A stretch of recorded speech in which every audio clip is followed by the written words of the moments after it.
고린도후서 9장 8절로 11절 말씀을 교독합니다.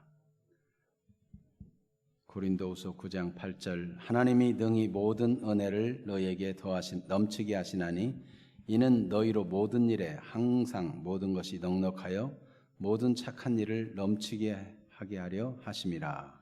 기록된 바 그가 흩어 가난한 자들에게 주었으니 그의 의가 영원토록 있느니라 함과 같으니라. 심는 자에게 씨와 먹을 양식을 주시는 이가 너희 심을 것을 주사 풍성하게 하시고 너희 의의 열매를 더하게 하시리니 너희가 모든 일에 넉넉하여 너그럽게 연보함은 그들이 우리로 말미암아 하나님께 감사하게 하는 것이라.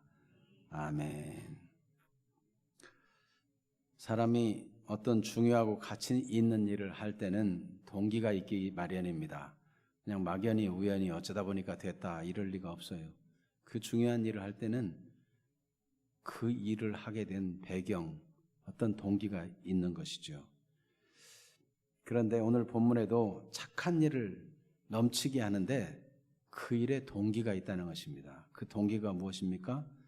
하나님의 은혜라는 거죠. 오늘 본문은 고린도서 지금 9장인데 8장 9장이 계속해서 헌금에 대한 연보에 대한 이야기가 나오는데 그 내용 중에 일부분입니다. 이 말씀에 의하면 헌금뿐만 아니라 이 하나님의 은혜는 모든 상황, 모든 형편 속에서 적용되어지고 그렇게 넘치도록 은혜가 나타날 수 있다는 것입니다. 그래서 우리 8절을 한번 같이 읽어볼까요? 하나님이 능히 모든 은혜를 너에게 넘치게 하시나니 이는 너희로 모든 일에 항상 모든 것이 넉넉하여 모든 착한 일을 넘치게 하게 하려 하심이라. 아멘. 은혜가 임하면 모든 일에 항상 모든 것이 넉넉해가지고 모든 착한 일을 넘치게 한다. 참 얼마나 놀라운 말씀입니까? 모든 일에 다 적용이 된다는 거예요. 하나님 은혜는. 하나님의 은혜가 동기가 되지 않고는 이 마게도냐인들의 헌신이 설명이 안 돼요.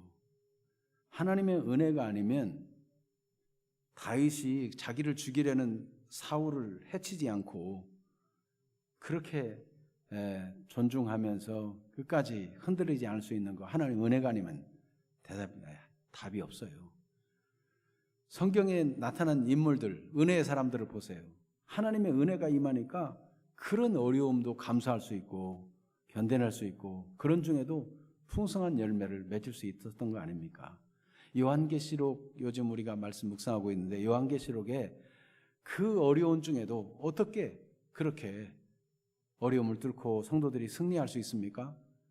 그 소망을 주시고 그 위로를 주시고 그런데 그게 그냥 소망만 있다고 감당하겠어요? 하나님이 은혜를 막 부어주셔가지고 그 어려움들을 이기게 만드는 거죠. 히브리서 11장에도 보면 하나님의 은혜가 임하니까 돌로 치고 톱으로 켜고 저 원형 경기장에 짐승의 먹이로 던져줘도 감당해내는 거예요. 하나님의 은혜는 모든 상황에 통합니다. 어떤 일에도 승리할 수 있게 하는 힘이 되는 것입니다. 오늘 말씀으로 모든 일에 넉넉한 은혜를 누리게 되기를 축복합니다. 고난과 역경뿐만 아니라 모든 풍성한 은총을 누리고 어떤 일에서도 그렇게 살 수 있는 것입니다. 하나님께서는 우리에게 은혜를 넘치게 해주시는 분이십니다. 그러면 은혜란 무엇인가? 제가 아가페 성경사전에서 사전적 정의를 한번 여기 기록해 봤어요. 그대로 한번 읽어볼까요?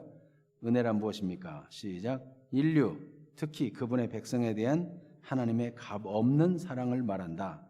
이 은혜는 언약을 통해 나타났으며 예수 그리스도를 통해 성취되었다. 아멘. 그래서 하나님께 값없는 사랑, 받을 자격이 없는데도 값없이 사랑을 나타내 주신 것이다. 이게 은혜다. 그래서 받을 자격이 없는데도 값없이 사랑을 나타내 주심에 대한 성경 구절 로마서 5장 8절 같이 읽어볼까요? 우리가 아직 죄인 되었을 때 그리스도께서 우리를 위하여 죽으심으로 하나님께서 우리에게 대한 자기의 사랑을 확증하셨느니라.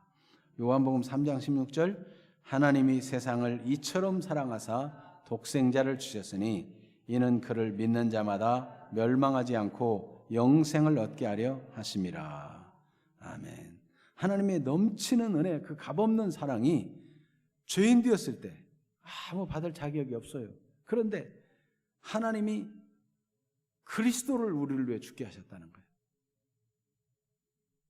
죽기까지 사랑하셨다면 그보다 더 큰 사랑이 어디 있겠어요.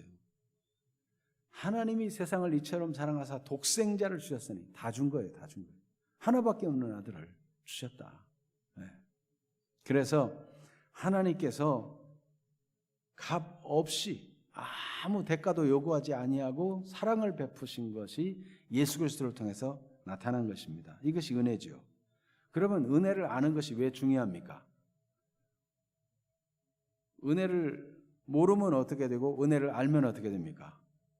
사실 은혜를 알지 못하면 사람이 지금 자기가 어떤 존재이고 어떤 위치에 있는지도 알지 못해요.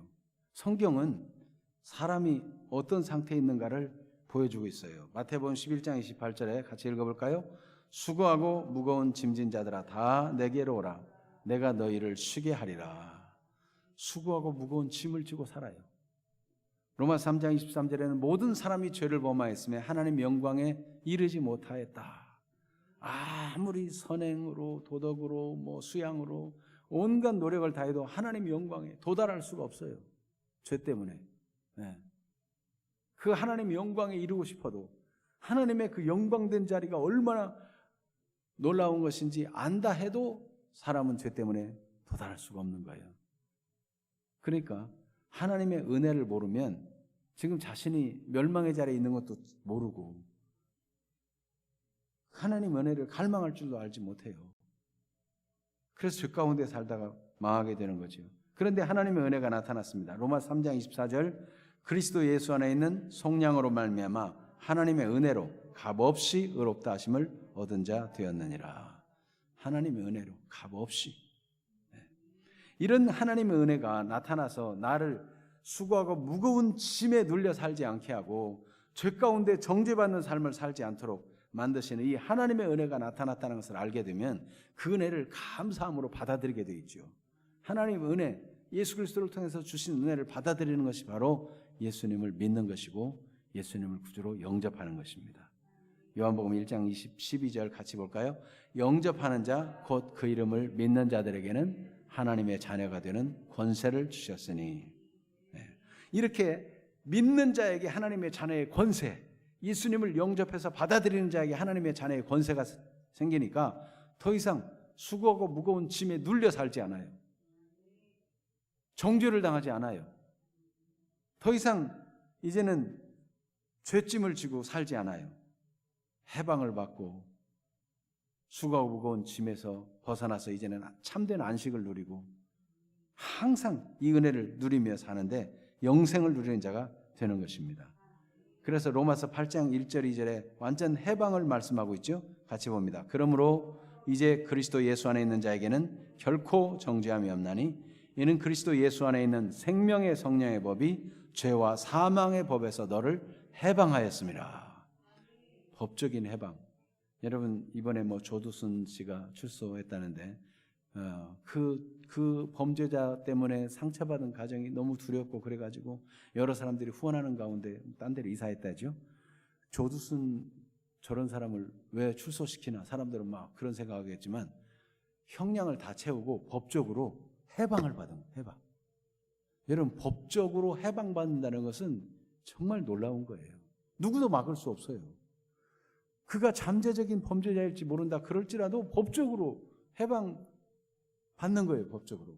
그런데 여러분 하나님께서는 우리 죄를 예수님에게 다 담당해서 속량을 시켜가지고 완전 없애버리시고 다시 범죄하지 못하도록 하나님의 생명을 넣어주시고 그리고 법적으로 해방을 주셔가지고 이제는 우리가 더 이상 마귀의 것, 죄에 속한 자가 아니요 하나님의 것으로 살게 해주신 거예요. 이 법적으로 하나님이 우리에게 행하신 일이에요. 그러니까 이게 얼마나 감격스럽고 귀한 일이냐 이거예요. 이게 은혜예요. 이 은혜를 알게 되면은 우리가 기뻐할 수밖에 없고, 이 은혜를 알게 되면은 그 은혜에 붙잡혀 인생을 살아갈 수밖에 없는 것이죠.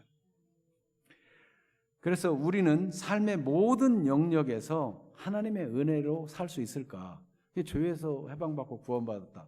이게 사람이 해결할 수 없는 문제를 하나님이 전적으로 해결해 주셨는데도 이 큰 은혜를 받고도, 뭐 죄에서 용서받고 구원받는 건 그렇다지만은 내가 일상 삶에서는 여전히 나는 고달프게 살 수밖에 없다고 생각하고 좌절할 수 있어요. 그런데 여러분, 하나님께서는 능히 모든 은혜를 넘치게 하신다 그랬어요. 그러면 여러분, 구원은 은혜로 주시고 나머지는 니네 힘으로 살아. 이제 더 이상 은혜 안 줘. 독생자를 줘가지고 구원까지 해줬으면 이제 알아서 살아야지. 그런 걸까요? 하나님의 은혜는요, 모든 영역에서 능력이 되고 힘이 되고 역사가 나타나고 모든 은혜를 넘치게 부어주셔가지고 모든 선한 일을 넘치게 할 수 있게 해주신다는 거예요. 포함되지 않는 영역이 없어요.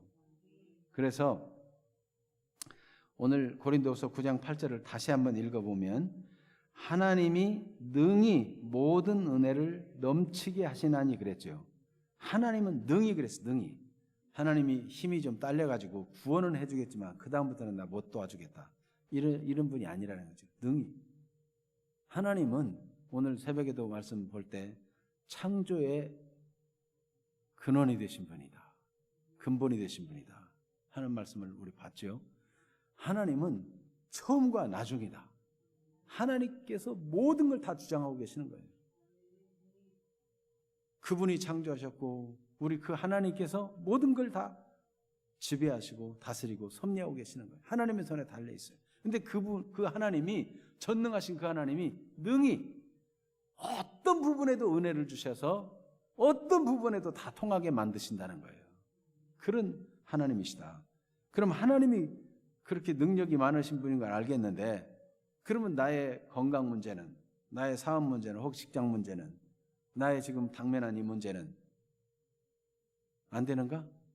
하나님이 능히 모든 은혜를 너에게 넘치게 하신다 그랬어요. 모든 은혜를. 그럼 왜 그렇게 하나님은 모든 방면에, 모든 영역에 모든 은혜를, 그분의 충분한 은혜를 부어주시려고 할까요? 이유가 나오죠. 이는, 왜냐하면, 그런 뜻이에요. 한번 읽어봅시다. 이는 너희로 모든 일에 항상 모든 것이 넉넉하여 모든 착한 일을 넘치게 하게 하려 하심이라. 아멘. 하나님이 능히 모든 은혜를 주시는 분인데 누구를 위해서요? 우리를 위해서. 너희로 그랬어요. 너희로. 하나님이 너희로 어떻게 해요? 모든 일에 항상 모든 것이 넉넉하여. 하나님은 우리가 쪼들리는 가운데 아슬아슬하게 그렇게도 감당하기도 하십니다. 그런데 하나님은 우리를 궁핍하게 하시고 아슬아슬하게만 하시는 분이냐? 그렇지 않아요. 아무리 아슬아슬한 순간에도 기쁨으로 넘치게 그 일을 감당할 수 있게 하실 뿐만 아니라, 하나님의 뜻은 모든 일에 항상 모든 것이 넉넉하게 해주시는 분이세요. 이게 증명이 됐어요. 하나님이 창조할 때 보면 하나님이 자기 형상대로 사람을 창조하시되 남자와 여자로 창조하셨죠. 창세기 1장 27절 28절에 보니까 어떻게 하셨어요? 생육하고 번성하여 땅에 충만하라. 바다의 고기와 공중의 새와 땅에 움직이는 모든 것을 다스리라. 하나님께서 모든 걸 다 주시면서 누려라. 하나님 모든 걸 다. 그런데 마귀는 하나님이 저 선악과를 주신 것은 눈이 밝아 하나님처럼 되고 너희 뭔가 못하게 하려는 것이다, 이런 암시를 막 준 거예요. 저것만 먹으면, 하나님 말씀만 어기면 뭔가 모든 것이 주어질 것처럼. 그런데 하나님은 이미 모든 걸 줬는데 마치 모든 걸 안 준 것처럼 마귀가 속인 거죠. 선악과는 모든 걸 안 준 게 아니고, 선악과는 하나님과 사람 사이의 질서, 이거를 보고 신뢰, 이걸 보는 거지 모든 걸 안 준 게 아니에요. 하나님은 모든 걸 다 줬어요. 그래서 그냥 하나님만 신뢰하면 된다. 진짜 신뢰하는가? 그걸 보는 게 선악과예요. 나는 하나님, 너희는 인간. 그 구분이 있어야 되는 거예요. 하나님을 하나님으로 높여드리고 공경하고 경외하고 이런 자세를 유지하고 있는가? 그렇다면 모든 걸 다 누리는 그런 복을 이미 주신 거죠. 근데 그걸 깨뜨리니까 모든 것에 다 문제가 오게 된 거죠. 그런데 예수 그리스도를 통해서 하나님이 그리스도를 보내심으로 아담이 마귀에 속아가지고 문제를 일으켜가지고 후손 대대로 오게 된 이 모든 문제의 근본인 죄를 없애버리신 거예요. 그래서 이 아담이 실수한 이후에 하나님이 즉각적으로 나타나셔가지고 숨어있는 아담과 하와를 찾아오시잖아요. 그래가지고 너희를 위해서 내가 가죽옷을 취해입힌다. 가죽옷을 취해입히고 여자의 후손이 뱀의 머리를 상하게 한다. 이런 말씀도 주시고 그래서 소망을 주셨어요. 하나님이 회복하게 할 날을 이미 말씀해 주신 거예요. 그것이 바로 예수 그리스도의 날인 것이죠. 그래서 하나님이 예수 그리스도를 주셨다는 것은 모든 것을 다 회복한 것이고 모든 은혜를 주신 것이고 이제는 그리스도 안에서 우리가 모든 선한 일을 넘치게 할 수 있는 하나님의 은혜가 주어졌다는 것을 아는 것은 모르는 것과는 차원이 다르죠. 자, 그래서 이 모든 삶의 영역에서 정말 하나님 은혜로 살아갈 수 있는가? 마게도냐 사람들을 보면 어떻습니까? 이 마게도냐 사람들에게 은혜가 부어지니까 이 사람들은요, 자기 환경, 형편, 조건, 시련 이런 거 다 떠나서 막 기쁨이 충만해가지고 돈 많은 사람도 할 수 없는 일을 했어요. 시련이 없는 사람도 할 수 없는 일을 했어요. 이게 하나님의 은혜가 아니면 설명이 안 되는 거예요. 자, 고린도후서 8장 2절 3절 읽어볼까요? 환난의 많은 시련 가운데서 그들의 넘치는 기쁨과 극심한 가난이 그들의 풍성한 연보를 넘치도록 하게 하였느니라. 내가 증언하느니 그들이 힘대로 할 뿐 아니라 힘에 지나도록 자원하여 했다. 그리고 이런 일을 하는데 자기들을 이게 참여하게 해달라고 간절히 구했다는 거예요. 여기 다음 구절이 고린도후서 8장 4절에 보면 이 은혜와 성도 섬기는 일에 참여함에 대하여 우리에게 간절히 구했다. 간절히. 아니 마게도냐 교인들이요, 여러분은 지금 환난도 시련도 많고 경제적으로도 궁핍하고 극심한 가난 때문에 힘드니까 안 해도 됩니다. 그럴까 봐 말해요. 은혜가 부어주니까 기쁨이 충만해가지고 우리도 그 일에 참여하겠습니다 하고 참여하는데 극심한 가난과 풍성한 연보, 서로 연결되는 단어입니까? 연결하기 어려운 거예요. 그런데 하나님의 은혜가 임하니까 극심한 가난 가운데서도 풍성한 연보를 드리게 되었다. 이것이 이 일에만 적용되는 게 아니고 모든 은혜를 넘치게 해서 모든 일에 항상 모든 것이 넉넉하여 모든 착한 일을 넘치게 하는데 다 적용되는 일이라는 것을 오늘 말씀이 증거하고 있는 거예요. 모든 은혜가 그렇게 나타나는 겁니다. 이들은요, 환난이 얼마나 심각한지 많은 시련 가운데 있었어요. 넘치는 기쁨과 환난과 시련이 연결돼요? 여러분 막 빚쟁이한테 쫄리지, 자식은 문제를 일으켰지, 집은 나가라고 하는데 전세는 올랐지, 막 이런 막 여러 가지가 한꺼번에 짬뽕되어 오면 기뻐할 수 있겠어요? 하나님의 은혜가 임하니까 여러 가지 시련이 막 겹쳤는데도 기쁨이 충만해가지고 그걸 거기에 함몰되지 않냐고 이기는 사람이 되었다니까요. 이 하나님의 은혜가 아니면 설명될 수가 없어요. 여러분, 이 코로나 바이러스가 지금 흥행하고 있는 이때에 하나님의 은혜가 아니면 안 되는 그런, 하나님의 은혜로밖에 설명 안 되는 그런 은혜의 사람들이 되기를 축복합니다. 네. 여러분 마스크들을 다 쓰고 있는데 마스크 사업한다고 다 성공합니까? 마스크 사업해가지고 돈을 담을 곳이 없을 정도로 그냥 넘치게 부자가 된 사람이 있는가 하면 마스크 사업했다가 망한 사람도 있어요. 여러분, 사람들은 그걸 잘 모르니까 운이라고 말하고 때를 잘 타고났다고 말하고 재수가 좋다고 말하지만, 여러분, 우리 그리스도 안에서 보면 하나님의 은혜가 임하면 놀라운 일들이 벌어집니다. 네. 저도 곰곰이 한번 지난 날을 생각해 봤어요. 네. 1991년도 우리 교회가 개척되었는데 사람들은 흔히 말합니다. 그때는 그래도 개척하기 쉬웠다. 네. 물론 지금보다 상황이 더 좋을 수 있습니다. 그런데 그때 같이 개척했어도요, 없어진 교회도 많고, 네. 여전히 지금 아직도 힘든 사람들도 있고, 나는 가만히 생각해 보니까 내가 똑똑한 것도 아니고 잘난 것도 아니고 돈이 많은 것도 아니고 이게 웬 은혜인가?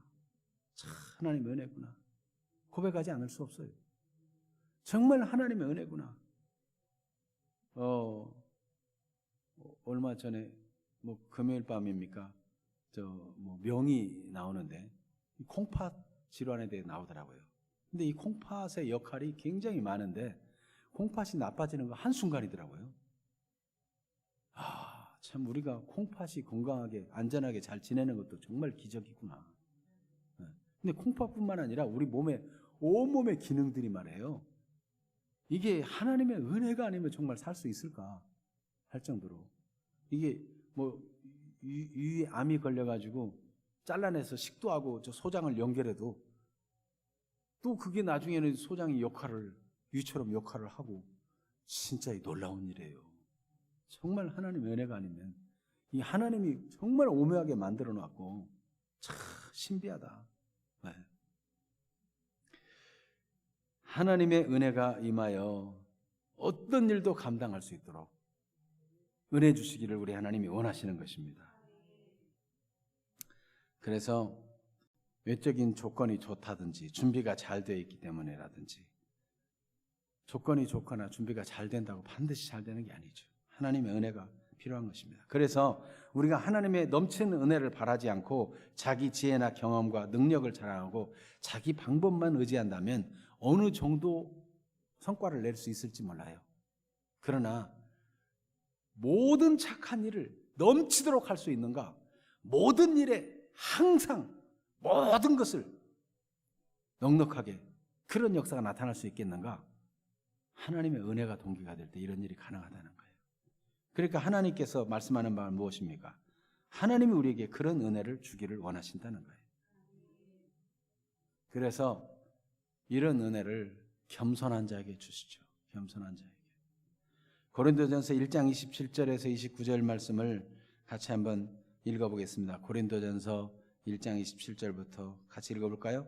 그러나 하나님께서 세상에 미련한 것들을 택하사 지혜 있는 자들을 부끄럽게 하려 하시고 세상에 약한 것들을 택하사 강한 것들을 부끄럽게 하려 하시며 하나님께서 세상에 천한 것들과 멸시받는 것들과 없는 것들을 택하사 있는 것들을 폐하려 하시나니 이는 아무 육체도 하나님 앞에서 자랑하지 못하게 하려 하심이라. 아멘. 자격도 없고 미련하고 배운 것도 없고 가진 것도 없고 그런데 하나님은 오히려 그런 사람을 하나님의 은혜가 아니면 안 됩니다. 하나님의 은혜가 아니면 살 수가 없어. 하나님의 은혜를 간절히 바라는 사람에게 은혜를 주셔서 아무 육체도 하나님 앞에서 자기 자랑하지 못하고 하나님의 은혜입니다. 하나님을 자랑하도록 하기 위해서 이런 일을 이루신다는 거예요. 아브라함에게도 하신 일을 보세요. 아브라함이 저 시골 마물에 상술나무 있는 거기서 거주해가지고 나그네로 땅 한 평 가진 적이 없는 그가 75세 그 가나안 땅에 이주해서 뭘 할 수 있겠어요? 네? 아무 역사를 이룰 수 없어요. 그런데 그가 왜 그곳으로 갔습니까? 하나님의 은혜가 임하니까. 갈대아 우르는 유프라데스 강 주변이잖아요. 문명의 발상지인 그 문명이 대단히 용성하게 발전한 그 지역에서 아버지가 하나님의 부름을 받고 하란까지는 옮겼지만 하란에서 더 이상 못 가겠는 거예요. 하나님의 은혜가 충만히 임하지 않으면 하나님 말씀 순종하다가 어디까지는 가다가 한계가 이를 수 있어요.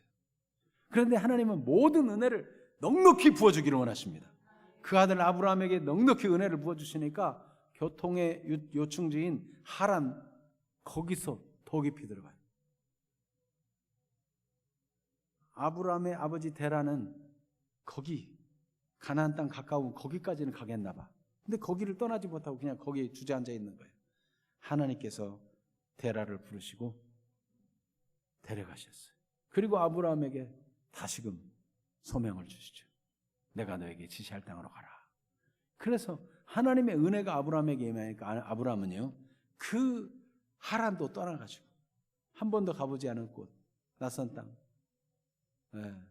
아주 열악한 환경, 그 가나안 땅을 하나님이 말씀하신 대로 지시한 땅으로 가게 돼요. 하나님의 은혜가 임하니까 가능한 거죠.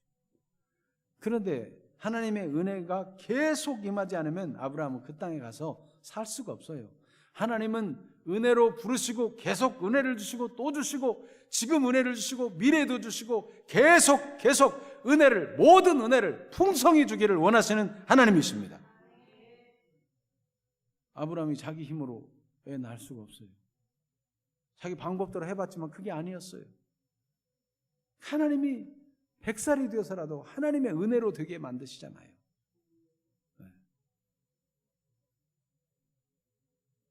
전쟁에서 그 조카 롯을 구해오는 일도 하나님의 은혜였고, 그 어려운 상황 속에서 살아간 모든 것이 하나님의 은혜였어요.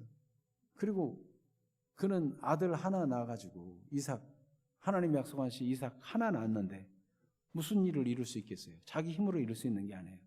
그러나 하나님이 시작하셨기 때문에 하나님이 이루시는 거죠. 하나님이 언약하셨기 때문에 하나님이 그걸 이루시는 것입니다. 하나님이 주신 언약, 창세기 12장 2절 3절을 같이 읽어봅니다. 내가 너로 큰 민족을 이루고 내게 복을 주어 내 이름을 창대하게 하리니 너는 복이 될지라. 너를 축복하는 자에게는 내가 복을 내리고 너를 저주하는 자에게는 내가 저주하리니 땅의 모든 족속이 너로 말미암아 복을 얻을 것이라 하신지라. 아멘. 하나님이 약속한 일은 꿈 같은 일이고 세월 가도 막막한 일이었지만 하나님이 말씀하신 대로 복의 근원이 되게 하시고 땅의 모든 족속이 아브라함과 그 씨로 말미암아 복을 받도록 아브라함의 씨 중에 그리스도가 나게 하시고 그리스도의 이름으로 누구든지 믿는 자는 다 구원받게 하시고 천하 만민이 다 복을 받도록 하나님의 약속이 이루어지게 하셨어요. 여러분, 하나님의 은혜가 임하면 못할 일이 없어요. 하나님의 은혜가 임하면요, 하나님이 모든 걸 은혜롭게 하시는데 우리 실수까지도 오히려 합력해 선이 되게 하고 은혜로 역사하십니다.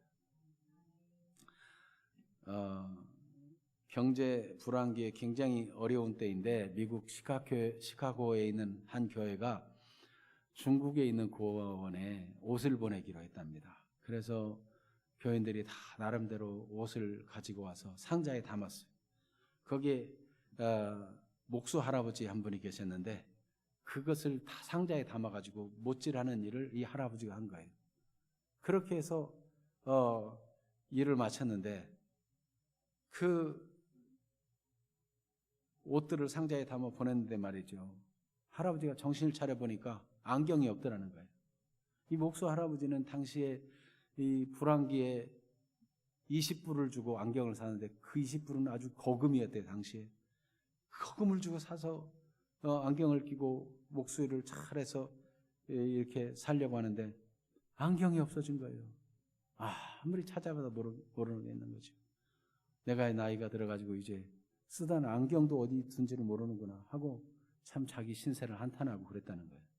그런데 몇 년이 흘렀는데 중국 고아원에서 미국에 이 시카고 그 교회에 와가지고 간증을 하게 됐다는 거예요. 원장님이 간증을 하는데 여러분이 이렇게 옷을 모아줘서 보내준 건 참 감사합니다. 무엇보다도 감사한 것은 안경을 보내주신 것입니다. 할아버지가 그거 옷 넣고 못질하다가 안경이 빠져서 그 속으로 들어간 거예요. 사실 공산당이 갑자기 들이닥쳐가지고 모든 기구를 다 부수고 심지어 제 안경까지 부숴가지고 제가 제대로 일을 할 수가 없었습니다. 이 안경이 없으니까 잘 보려고 보면 볼수록 막 두통이 생기고 힘들어가지고 제대로 일을 할 수 없었다는 거예요. 그런 중에 여러분이 보내준 안경 때문에 그 안경을 있어서 너무 반가워서 딱 쓰니까 어쩌면 내 것처럼 눈에 잘 맞아서 잘 보이고 사역을 잘 할 수 있었다는 거예요. 다른 사람들은 안경 얘기가 무슨 말인지 잘 모르고 어리둥절했는데 저 뒤에 앉은 할아버지는 하염없이 눈물을 흘리고 있었대요. 나는 칠칠맞게 안경도 제대로 간수 못하나 자기 신세 한탄을 하고 있었는데 하나님은 내 실수마저도 사용해가지고 이렇게 꼭 필요한 때 보내주셨구나. 하나님의 은혜로다 하고 감사했다는 거예요. 여러분, 하나님의 은혜는 넘치도록 은혜를 부어주시는데 우리의 실수마저도 꼭 필요한 곳에 전달되도록 하시는 그런 하나님, 얼마나 멋진 하나님이십니까? 그 원장님이 기도한 거를 뭐 알고 넣어준 것도 아닌데 실수를 통해서라도 하나님이 역사를 이루시니, 여러분, 하나님은 모든 은혜를 넉넉히 부어주시는 분이십니다. 그러니까 하나님이 이런 분인 걸 아니까 말이죠. 기도 안 해도 주고, 하나님이 처음에는 내가 주었다 알게 하기 위해서 필요한 만큼만 기도한 대로만 응답하시지만 어떤 때는 구하지도 않아도 막 주시고 넘치도록 주시고, 그럼 어떻게 해야 돼요? 나를 위해 사치하고 방탕하고 이래야 되겠습니까? 하나님의 은혜를 아는 사람은요, 내가 구하지도 않은 게 오고 넘치도록 오게 되면은 정신을 차리게 돼요. 하나님 왜 나에게 이렇게 은혜를 쏟아 부어 주시나? 이걸 가지고 어디로 흘러보내라는 것인가? 하나님 나를 통해서 무슨 일을 하려고 하시는가? 이걸 생각하게 돼요. 네. 제가 서울에서 교육전사님으로 일하는 시절에 참 어려운 시절이었죠. 그런 때 어떤 성도님이 전사님 책이라도 사보세요 하고 5만 원을 주는 거예요. 그때 5만 원이면요, 월급이 얼마 안 됐기 때문에 굉장히 큰 돈이에요. 근데 그때 하나님이 나한테 왜 이 돈을 줬을까? 그런 생각을 해봤어요.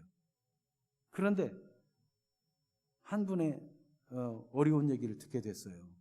그래서 하나님이 저분한테 주시나 보다. 그리고 그걸 들었는데, 그분이 학원 강사하고 그러다가 몸이 약하고 뭐 이렇게 뭐 기침도 많이 하고 이 몸에 병이 들어가지고 학원 강사도 못하고 집에 있었던 거예요. 삶이 굉장히 어려워져 있었어요.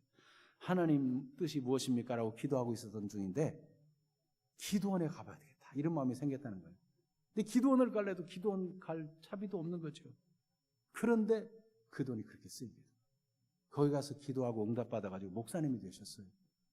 그래가지고 그가 남은 생애를 그렇게 목회자로 사역했는데, 그 딸은 미국의 일본의 선교사로가 사역하고요, 그 아들도 또 목사님이 돼가지고 굉장한 사역을 하고 있어요. 지금 저는 제 자랑하는 게 아니고 하나님의 은혜가 임하니까 나를 통로 삼아가지고 그를 하나님이 쓰시더라는 거예요. 하나님이 내게 은혜를 부어주시면 나만 쓰고, 물론 나를 위해서 쓸 필요도 있겠지만은 나만 쓰라고 주는 게 아니고 하나님이 그 은혜를 넘치게 해가지고 하나님이 넘치는 역사를 이루려는 거죠. 그리고 소식을 별로 몰랐는데 우리 장모님 돌아가셨을 때쯤에 갔는데 연락을 돌아가시기 전에 연락을 받았어요. 모처럼 일본에 있는 딸이 한국에 왔는데 아버님이 돌아가셔가지고 장례를 치르게 됐다. 어디냐고 그래서 내가 가봤더니 연대 세브란스예요. 가서 문 안 하고 위로해주고 돌아왔는데, 그리고 얼마 안 돼서 우리 장모님이 돌아가셨어요. 권사님이. 갔더니 불과 며칠 사이 아니기 때문에 가니까 그분들은 다 끝내고 이제 가려고 나가는데 우리가 들어간 거예요. 아이고 목사님 웬일이십니까? 아유 이렇게 장례가 났다고. 그분들이 또 와서 이렇게 조문하고 그런 일이 있었어요. 여러분, 하나님은 은혜가 풍성한 분이십니다. 하나님께서는 우리가 은혜를 넘치게 주시는 분인 것을 알 뿐만 아니라 넘치게 주시는 은혜를 누리기를 원하십니다. 누리기를. 그러니까 여러분, 하나님이 넘치게 주실 때 이게 어디서 온 것인가, 무엇하라고 하신 것인가를 알고 그거를 가치 있게 심고 써야 되겠죠. 제가 얼마 전에도 한 분이 갑자기 100만 원을 들고 왔는데 내가 특별히 구한 것도 아니고 어디 써야 될지도 모르겠는 거예요. 하나님, 저에게 무엇하라고 이 100만 원을 보내준 겁니까? 우리 교인들이 다 어렵고 힘들기 때문에 그렇게 갑자기 100만 원을 들고 오는 일은 없어요. 근데 왜 이런 일이 생겼을까라고 기도하면서 생각해 봤어요. 어디에 보내야 됩니까? 기도하는데 한 신학생이 신학교 졸업하고 몸이 아파가지고 암으로 진단받아가지고 병원에서 이렇게 검사를 하고 또 재검사를 하고 그런 중에 있어요. 그런데 병원에서는 모양은 틀림없이 암인데 그거를 조직을 떼보니까 또 암이 아닌 것 같기도 하고 그래서 또다시 검사하자고 그래요.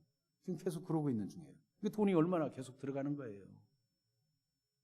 아, 하나님이 저기로 보내라는구나 이렇게 생각하고 여러분 하나님께서 넘치도록 은혜를 주셔가지고 우리에게 선한 일을 넉넉하게 풍성하게 넘치게 하기를 원하십니다. 그런 주인공들이 되기를 축복합니다. 제 이 얘기는 내가 뭐 한 게 아무것도 없잖아요. 통로만 됐을 뿐이에요. 내가 막 애써가지고 돈 벌어갖고 했다면 내 자랑이 될지 모르는데 나는 절대 내 자랑이 아니라고 생각합니다. 하나님께서 이제 그리고 하나님이 우리가 개인적으로 사업이나 일을 통해서도 넘치도록 막 복을 주실 때 그걸 어떻게 해야 돼요?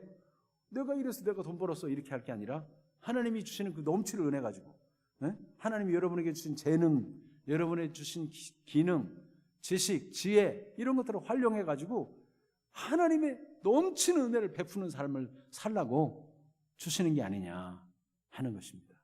우리가 재직교회에서도 한번 이런 우리 교회 미래를 위해 준비하는 기도를 하시자고 했고 그걸 얘기하자고 했을 때 우리가 어떤 은사든지 말이에요. 활용해서 생명을 구원하고 사람들을 양육하는데 쓰임받을 수 있어요. 하나님의 넘치는 은혜를 누리는 주인공들이 되기를 축복합니다. 하나님은 은혜의 풍성함을 알기를 원하고 풍성한 대로 받기를 원하고 그 풍성한 은혜를 누리기를 원하시는 것입니다. 그래서 9절부터 11절 한번 다시 교독해 보겠습니다. 9절 기록된 바 그가 흩어 가난한 자들에게 주었으니 그의 의가 영원토록 있느니라 함과 같으니라. 10절 읽으세요.